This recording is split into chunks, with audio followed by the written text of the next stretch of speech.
Assalamualaikum warahmatullahi wabarakatuh. Salam sejahtera untuk kita semua. Shalom. Om Swastiastu, Namo Buddhaya, salam kebajikan, salam sehat untuk kita semua. Bapak Ibu para lulusan, di sini saya membuat video tutorial tentang pengisian formulir tracer study program studi manajemen sumber air perairan FPKP Universitas Nusa Cendana. Nah, formulir ini atau video ini saya sengaja buat untuk menuntun atau menjadi pedoman bagi Bapak Ibu para lulusan untuk menjawab atau mengisi jawaban pada setiap butir pernyataan atau pertanyaan pada formulir tracer study yang Bapak Ibu akan isi.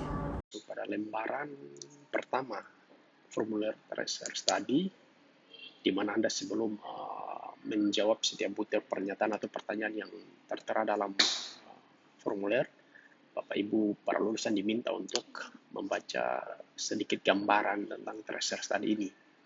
Bahwa tracer study ini terdapat setidaknya ada 4 bentuk jawaban.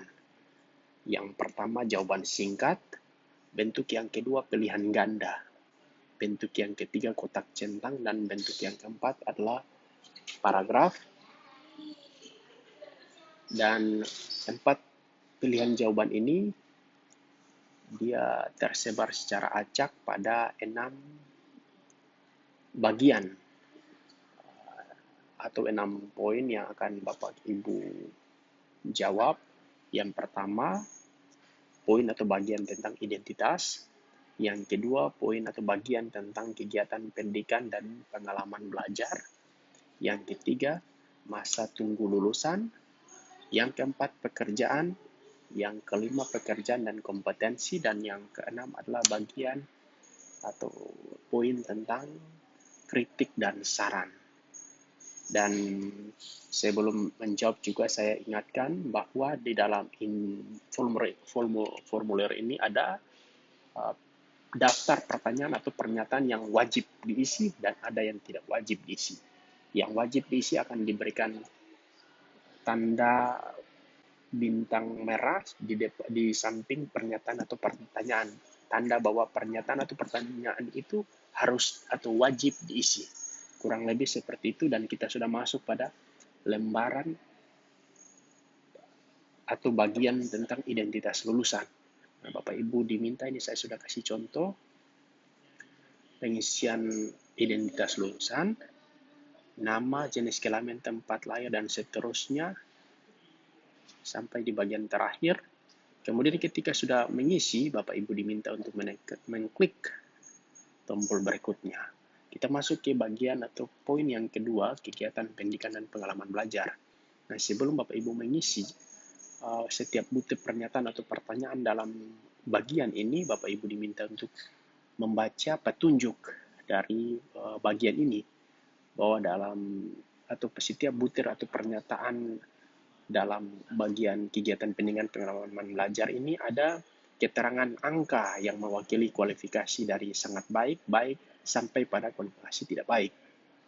Nah, kualifikasi sangat baik itu ditunjukkan atau dikodekan dengan angka 5, seterusnya sampai angka 1 yang menunjukkan kualifikasi tidak baik. Seperti misalnya butir pernyataan pada pertanyaan bagaimana penilaian Anda terhadap aspek pembelajaran di program studi. Misalnya pernyataan yang pertama, kesempatan untuk berinteraksi dengan dosen di luar jadwal kuliah. Kalau Bapak Ibu merasa baik, ya saya kasih contoh misalnya di sini saya centang angka 4 yang menunjukkan kualifikasinya baik dari pernyataan ini. Seterusnya sampai di bagian akhir dari bagian ini. Setelah itu Bapak Ibu diminta untuk mengklik tombol berikutnya. Nah, kita masuk pada bagian masa tunggu lulusan.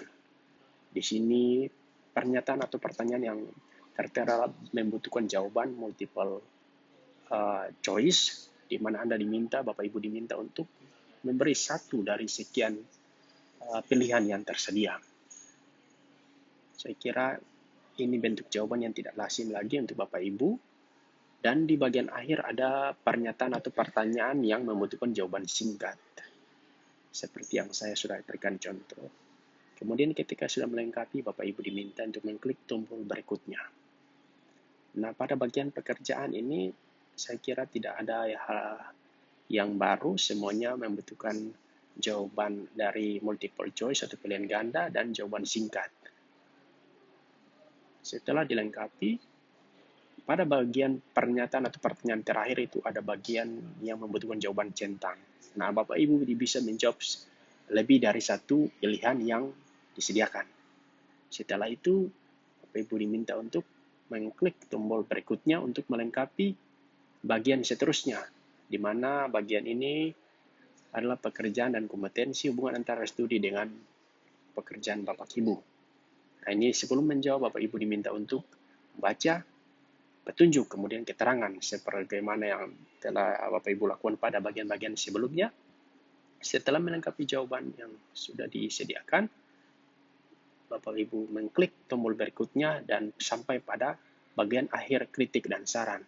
Bapak Ibu diminta untuk memberikan saran atau kritik yang tentu konstruktif atau membangun untuk pengelolaan dan perbaikan program studi manajemen sumber air perairan, di mana yang menjadi alma mater Bapak Ibu sewaktu kuliah dulu.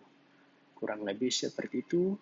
Sebelumnya saya mohon maaf dan saya mohon kesediaan Bapak Ibu untuk mengisi setiap jawaban atau setiap pernyataan atau pertanyaan, karena jawaban dari Bapak Ibu sangat membantu untuk manajemen program studi. Demikian.